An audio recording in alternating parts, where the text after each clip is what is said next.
Hello, welcome back to my YouTube channel. It's again Webster Chereshe, your tutor in math and sciences. Okay, so you're back again with biology theory, which is paper 2 2020. Okay, we want us to go through this paper. We see how far can we go. Okay, so I want you to be free. If it's, you leave the comments in the comment section below. I'll be happy to respond to your queries. But before we go into details, don't forget to subscribe, hit that red button and hit the bell notification so that whenever I post a video, you'll be notified. And like the video, share the video as well. I'll appreciate that. Okay. So biology 2020. Okay, so question 1, as we can see, figure 1.0 shows a plant cell.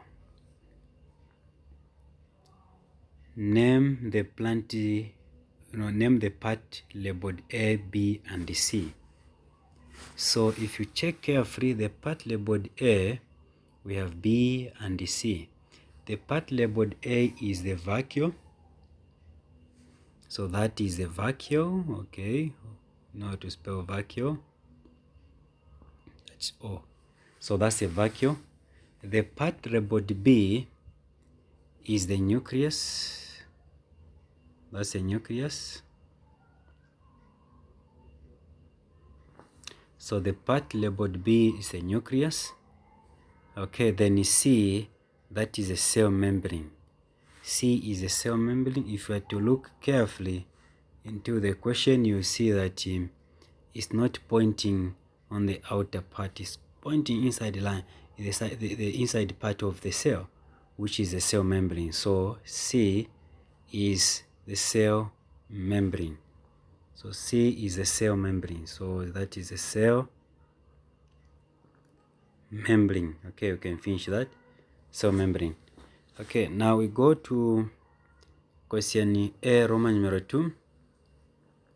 Name the organ in the plant in which figure 1.0 is found. Give a reason for your answer. So you need to name the organ in the plant where this cell is found. So this cell is found in the organ called the leaf. So the answer here, the organ of the plant is a leaf. We find this cell in the leaf. Okay.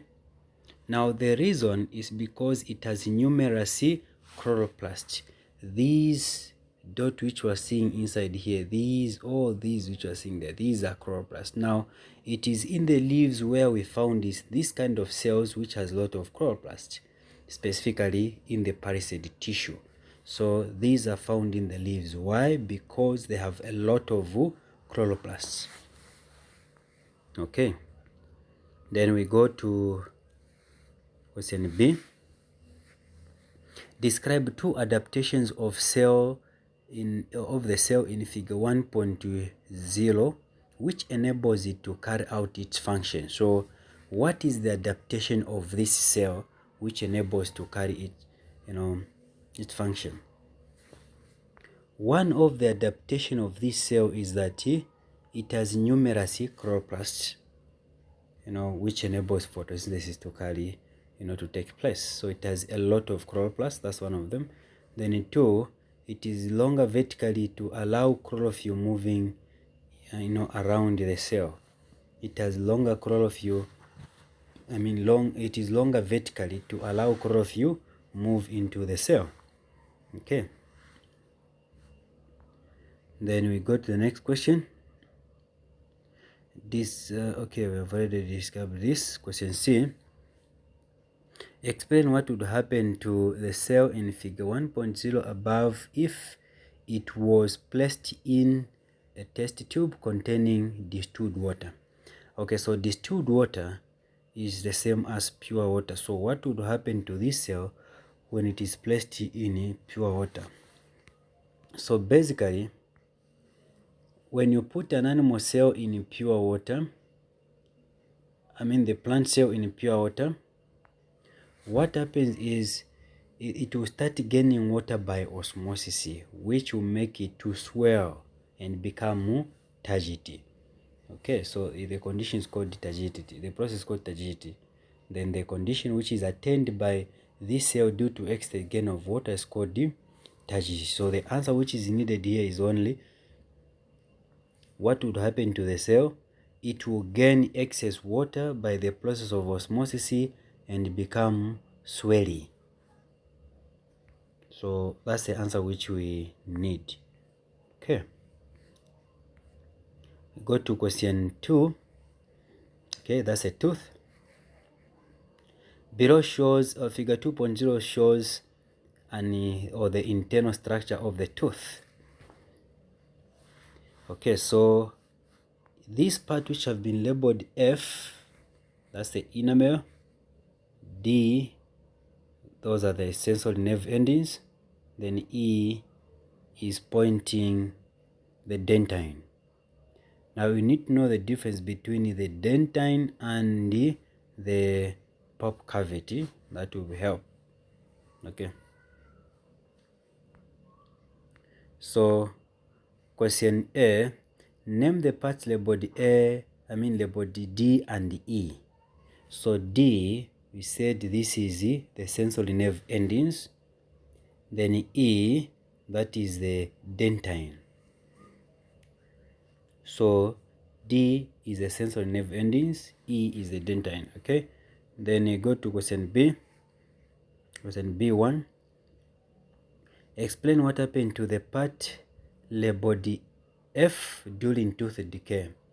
Tooth decay is the wearing out of the enamel. So what happens to the part labeled F?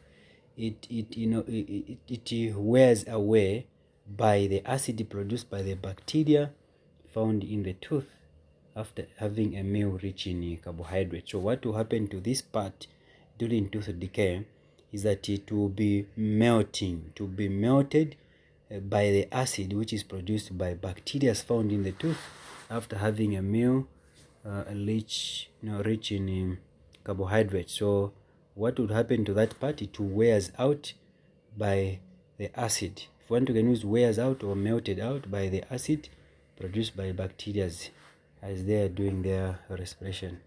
Okay, so what happens there is that it melts out. Okay, not really melt out like that.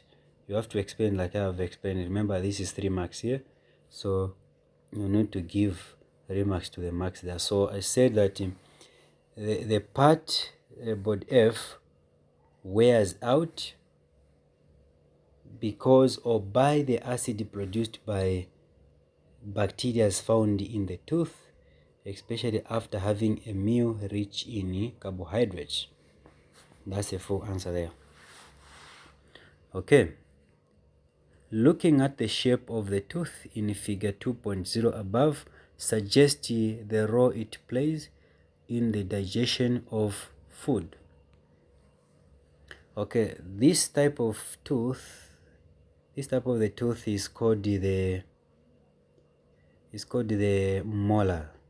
Now the function of the molar or molars is used in crushing and grinding food. Usually when you're chewing, especially something hard, you push that food using the tongue behind. Now those teeth there behind into your jaw, those are the ones which are called the molars. Those are used for crushing and grinding. If you're having meal which is hard, you usually push that meal behind these tools, which are used for crushing and grinding. So this structure is used for crushing and grinding. Okay, now we go to question C. Complete the human dental formula below by filling in the missing numbers G, H, and J. So at G, we will have a 2. I will explain that. At H, we will have 1. Then at J, you also have 3. Okay, so that's what we're going to have basically. Okay, so here we have 2, here we have 1, then here we have 3. Now, why have I said here is 2, there is 1, there is 3? So we start with the H. If you can see this C here, this C stands for a canine. This is incisors, canine, incisors, canine, premolars, and molars. So a human being has, when talking about the one side of the jaw, we have one canine on top as well as one canine down there. Even the other side, we also have one. So for us to maintain the normal number of teeth in the human being, the canine must be 1, here it's 1. The premolars here, they should be 3. Now the total number of teeth in a human being, a fully grown human being, is 32. So to make it 32, if you add these numbers, are not giving 32. If you add 1, 2 plus 1 plus 2 plus 3 plus 2 plus 1 plus 2 plus 3, again they're giving you 16. So to give you 32, you have to multiply by 2. So G must be 2.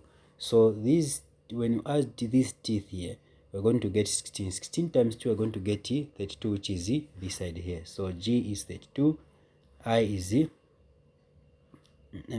is incisors, which we canine, which will be 1. Then the J is 3. Okay. We go to question 3. Figure 3.0 below shows a section through a Nephron. It shows a section through a Nephron. So in this case, that's a Nephron which we are seeing here. Okay, hope you can see it clearly. Now question, name the parts labeled J, K, and L. J, K, and L. The part labeled J, this is the glomerulus. So glomerulus, that is G, O, okay, I'll write it here. Glomerulus, that is G, L, O, M, glomerulus, so that is R-U-L-U-S, glomerulus.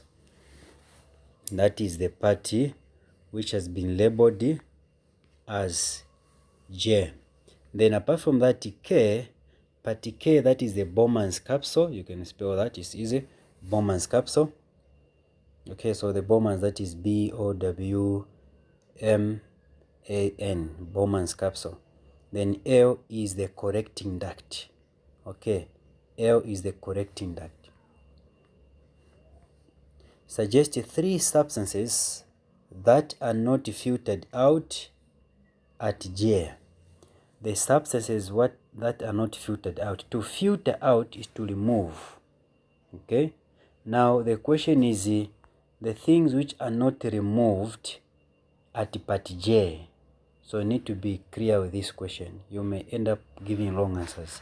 To filter out is to remove. If they say suggest the substances that are filtered out, it's a different question if they say suggest the substances which are not filtered out. So here is a secret which you need to know. Okay, so the substances which are not filtered out, there we have the large proteins, the blood cells like the red blood cells, the white blood cells, the platelets, as I said, the proteins. You have to know these. You just pick any of those. Okay, so we can talk about the red blood cells, white blood cells, and the large proteins. Okay, those are the things which are not filtered out during pressure filtration at J. Okay. Explain what would happen to part J if the coiling of the blood capillary is increased. Explain what would happen to part J if the coiling. So if we talk about coiling, is increasing the number of coils or the number of turns that this part is being formed. You coil it more. So if you increase the number of coil or the coilings in these blood capillaries which are involved there, one, there will be increased blood pressure, which will later increase in size of part J, because there will be high blood pressure which will be taking place there. So it will lead to increase in size of part J. So what would happen there? There will be increase in blood pressure, in short, pressure filtration or ultrafiltration, which will increase in the size of the part labeled J. Okay. Name the hormone that causes the reabsorption of water in the kidney and the organ where it is produced. The hormone responsible in reabsorption of water in the kidney is called the ADH, which is the antidiuretic hormone. ADH, the antidiuretic hormone. Okay, that's the hormone responsible for reabsorption of water. The organ where this hormone is produced is the pituitary gland. Okay, excuse me. The pituitary gland is part of the brain there, if you know the brain structure. So the organ where the ADH is produced is the pituitary gland. The next question, question 4, figure 4.0 below shows the external parts of the human eye. Okay. Name the parts labeled M and N. Name the part labeled M and N. So the part labeled M, if you can see this, that's a pupil. N, that's a cornea. O, that's an iris. Okay, so M, we have pupil. That's a pupil. Then part N, that's a cornea. C-O-R-A-N-A. That's a cornea. Okay. Then Roman numeral 2, explain how N is adapted to each function. Explain how N is adapted to each function. So N, as I said, is a cornea. Excuse me, it is adapted to each function by having the blood vessels, the blood capillaries, which supplies nutrients and oxygen to the eye. Then it also contains some sensory nerves which are used to sense the stimulus. So basically we're talking about it having some blood capillaries which supplies nutrients to the eye, which supplies nutrient and oxygen. So it is adapted to its function by having blood capillaries which supplies nutrient and oxygen to the eye. Okay. Then you look at question B. Describe the role played by M and O when a person moves to a dim light, to a room with dim light. So need to know a role played by M and the role played by O. So when you go to a dim light, part M will what is called dilate. It will increase in size. Part M will increase in size. That is the role which is played by an organism, by the pupil, when you go into a room with dim light. So it will increase in size. That is to increase the amount of light passing through. Then part O, it constrict. It gets more. Okay, so part M increases in size, part O reduces in size. Those are the answers which are needed there. Okay. Explain the cause of short-sightedness and how it can be corrected. Okay, short-sightedness, okay, short-sightedness. This is caused by having an abnormal eyeball. Okay, abnormal length of the eyeball. When the eyeball is big, you're going to have the problem with the short-sightedness. Okay, then the correction is by using the convex lens. You can correct that by using the convex lens. So this one, the cause is the abnormal length of the eyeball. Then you can correct that by using the convex lenses. Okay, question 5, which is the last question of section A 2020. Red-green color blindness is a sex-linked characteristic. Define sex-linked characteristic. Sex-linked characteristics, these are characteristics which are controlled by the sex chromosomes or the traits which are passed on to offspring through the sex chromosomes. Those are what are called the sex-linked characteristics. So these are characteristics which are passed on to offspring through the sex chromosomes or the characteristics which are controlled by the sex chromosomes. Now, what can cause sex-linked genetic disorders? What can cause sex-linked genetic disorders like the red-green color blindness? Genetic variation, example mutation. So genetic variation can cause this sex-linked characteristic. So genetic variation, e.g. mutation. So you can just say genetic mutation. That's the answer there. So mutation can cause you to have or someone to have what is called the sex-linked characteristics. You write mutation there. Okay, like that. Genetic mutation. Now, a normal couple had a colorblind son. Using the gene R, which is a capital letter, for normal color vision, and gene small letter R for color blindness, write down the genotypes of the father and the mother. So this couple is normal.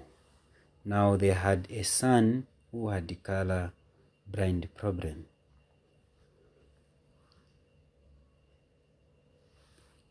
Now for this couple to have the son who is colorblind, it means the father, remember in males we have the X and Y chromosome. Okay, so the father has the gene XY, but on top of X we're going to have the capital letter R for normal. So this is the normal father. Now for them to have a son who is color blindness, it means the mother was the carrier. If you are to use both XX and the capital letter R there, capital letter R, it won't give you a son with the color blindness. So it means one of them must be a carrier. In this case, the mother was the carrier. Okay, so it becomes X capital letter R, then X small letter R. Okay, so those are the genes for the father and the mother. Now, using a genetic diagram, show how the son could have been born color blind. Okay, I've talked about this in the previous videos. So when you're writing this, you start by writing what is called the phenotype of the parents. You write phenotype of the parents. Okay, start from here. You write phenotype of the parents. Phenotype of the parent. But the phenotype, you write also the genotype of the parent. Like that. Genotype of the parent. After the genotype, now you write the gametes of the parent.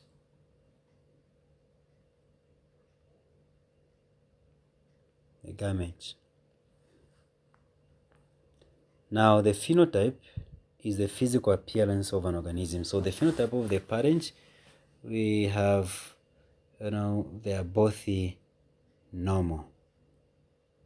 So the phenotype of the parent, they are both normal to color blindness. So the father is normal, that we are going to write the father there, then the mother will be there. Now the phenotype, both normal, so write normal here. Even on the mother we do the same thing, write here normal. Then now the genotype of the mother, which is the genetic constitution of an organism, becomes the father is X, capital letter R, then Y. Okay, so we use capital letter R, capital letter Y. So capital letter Y, that's the genotype of the father, and the mother has the genotype X, capital letter R, X, small letter R. After that, then we do the gametes. Gametes are the same, now a little bit far from each other for easy multiplication. So we have R there, then we have Y, we also have X. Okay, so for us to have enough space, let me rub what I've already written here. So I take cross multiply. I don't have enough space here.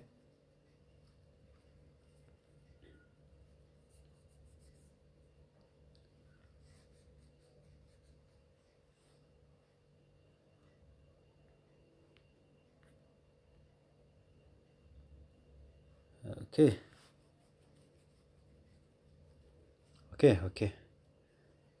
Now we move on. So you're saying that gametes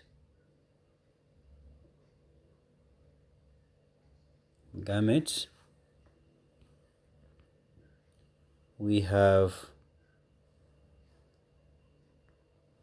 gametes we have okay, gametes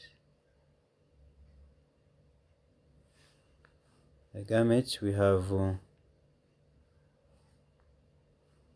just a minute. Okay, thank you, I'm done. So for the father gametes we have X, capital R, and Y. We don't have anything there. Then for the mother we have the capital letter X, capital letter R on top, capital letter X, small letter R on top. Then you start crossing multiply these. Okay, so this times that we have XX with the capital letter R is on top. The same one again times that one, we have the X, then this is small letter R, the other one is a capital letter R, the other one is small letter. Then next we have, okay, we don't have enough space here, forgive me, excuse me for that. So let me make more space.